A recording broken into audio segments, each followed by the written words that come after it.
Okay, as next, we just give a kind of home position to our RobotDK file.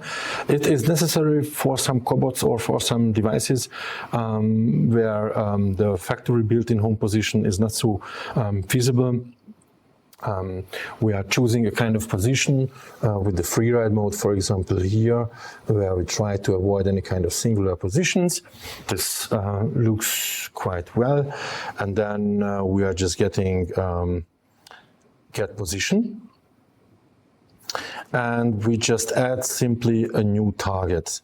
This target should be defined, very important. With the right click, you can open the drop-down menu, joint target. So this is very, very important.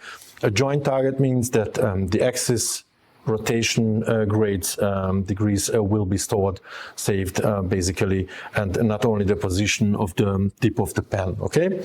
So this is the target, and I will rename it as home. Okay, we don't have to. We don't have any save buttons. It's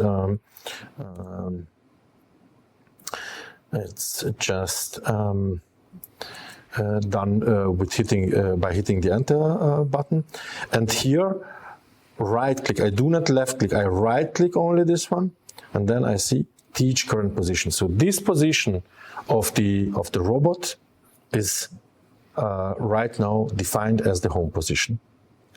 So we are basically ready with everything what we needed here, and we can continue up with the first recording with the pen. Okay.